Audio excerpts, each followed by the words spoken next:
संकष्टी गणेश चतुर्थी व्रत प्रत्येक माह के कृष्ण पक्ष की चतुर्थी तिथि को किया जाता है।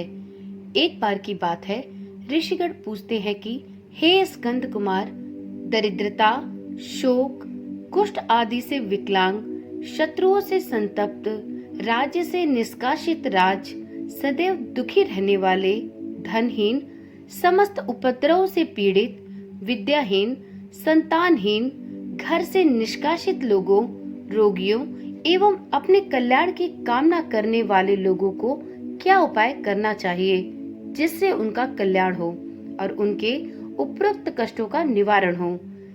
हे स्कंद कुमार, यदि आप कोई उपाय जानते हैं तो कृपया करके मुझे उसको अवश्य बताएं। ओम नमः शिवाय। जय श्री कृष्णा।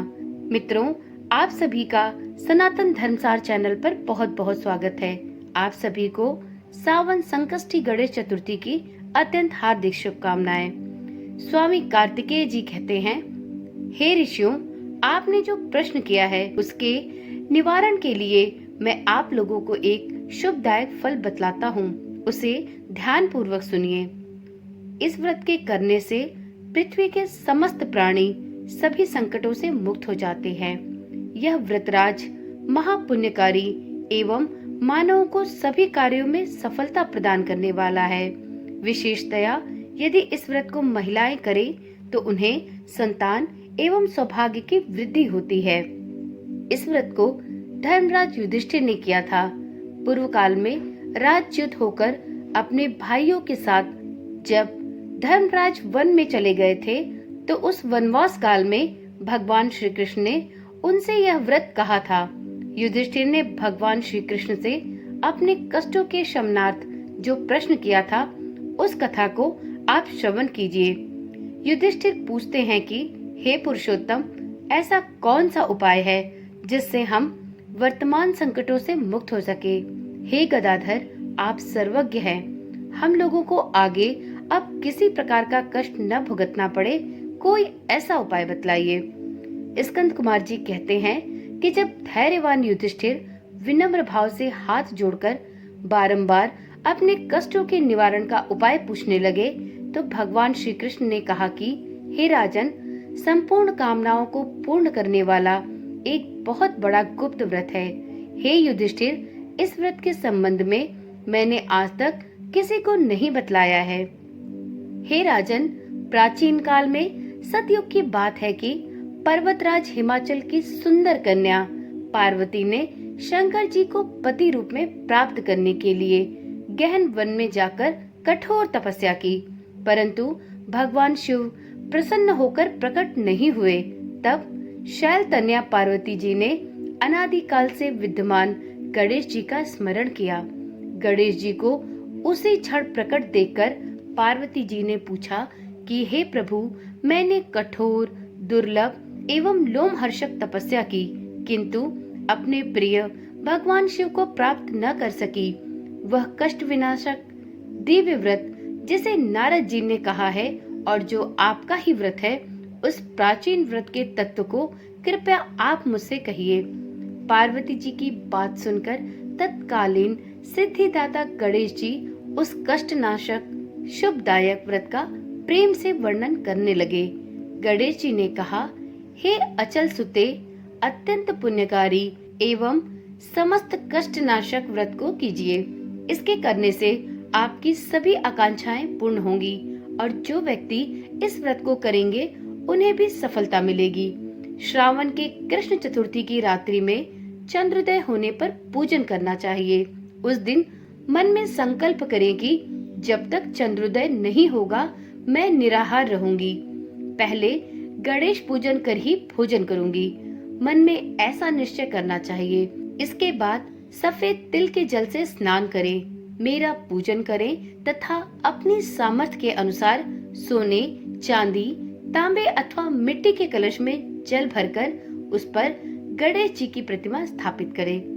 मूर्ति कलश पर वस्त्राच्छादन करके अष्टदल कमल की आकृति बनावे और उसी मूर्ति की स्थापना करें। तत्पश्चात षोडशोपचार विधि से भक्ति पूर्वक पूजन करें। मूर्ति का ध्यान निम्न प्रकार से करें। हे लंबोदर, चार भुजा वाले, तीन नेत्र वाले, लाल रंग वाले, हे नील वर्ण वाले, शोभा के भंडार, प्रसन्न मुख वाले गणेश जी, मैं आपका ध्यान करता या करती हूँ। हे गजानन, मैं आपका आवाहन करती हूँ। हे विघ्नराज, आपको प्रणाम करती हूँ। यह आसन ग्रहण करिए। हे लंबोदर, यह आपके लिए पाद है। हे शंकर सुवन, यह आपके लिए अर्घ है। हे उमापुत्र, यह आपके स्नानार्थ जल है। हे वक्रतुंड, यह आपके लिए आचमनीय जल है। हे शुभकर्ण, यह आपके लिए वस्त्र है। हे सुशोभित, यह आपके लिए यज्ञोपवीत है। हे गणेश्वर, यह आपके लिए रोली चंदन है। हे विघ्न विनाशक, यह आपके लिए फूल है। हे विकट, यह आपके लिए धूप बत्ती है। हे वामन, यह आपके लिए दीपक है। हे सर्वदेव, यह आपके लिए लड्डू का नैवेद्य है। हे देव, यह आपके निमित्त फल है। हे विघ्नहर्ता, यह आपके निमित्त मेरा प्रणाम है। प्रणाम करने के बाद क्षमा प्रार्थना करें। इस प्रकार षोडशोपचार रीति से पूजन करके नाना प्रकार के प्रसादों को बनाकर भगवान गणेश को भोग लगाएं। हे देवी, शुद्ध देशी घी में 15 लड्डू बनाएं। सर्वप्रथम भगवान को लड्डू अर्पित करके उसमें से 5 ब्राह्मणों को दे दे। अपने सामर्थ्य के अनुसार दक्षिणा देकर चंद्रोदय होने पर भक्ति भाव से अर्घ देवे। तदंतर 5 लड्डू का स्वयं भोग लगावे। फिर हे देवी, तुम सब तिथियों में सर्वोत्तम हो, गणेश जी की परम प्रियतमा हो। हे चतुर्थी, हमारे द्वारा प्रदत्त अर्घ को ग्रहण करो, तुम्हें प्रणाम है। निम्न प्रकार से चंद्रमा को अर्घ प्रदान करे। क्षीर सागर से उत्पन्न हे लक्ष्मी के भाई, हे निशाकर, रोहिणी सहित हे शशि, मेरे दिए हुए अर्घ को ग्रहण कीजिए। गणेश जी को इस प्रकार प्रणाम करें। हे लंबोदर, आप संपूर्ण इच्छाओं को पूर्ण करने वाले हैं, आपको प्रणाम है। हे समस्त विघ्नों के नाशक, आप मेरी अभिलाषाओं को पूर्ण करें। तत्पश्चात ब्राह्मण की प्रार्थना करें। हे दिव्यराज, आपको नमस्कार है, आप साक्षात देव स्वरूप हैं। गणेश जी, प्रसन्नता के लिए हम आपको लड्डू समर्पित कर रहे हैं। आप हम दोनों का उद्धार करने के लिए दक्षिणा सहित इन 5 लड्डुओं को स्वीकार करें। हम आपको नमस्कार करते हैं। इसके बाद ब्राह्मण भोजन कराकर गणेश जी से प्रार्थना करें। यदि इन सब कार्यों को करने की शक्ति सामर्थ्य न हो तो अपने भाई बंधुओं के साथ दही एवं पूजन में निवेदित पदार्थ का भोजन करें। प्रार्थना करके प्रतिमा का विसर्जन करें और अपने गुरु को अन्न वस्त्र आदि एवं दक्षिणा के साथ मूर्ति दे देवे। इस प्रकार से विसर्जन करें। हे देवों में श्रेष्ठ गणेश जी, आप अपने स्थान को प्रस्थान कीजिए एवं इस व्रत पूजा के फल को प्रदान कीजिए। हे सुमुखी, इस प्रकार जीवन भर गणेश चतुर्थी का व्रत करना चाहिए।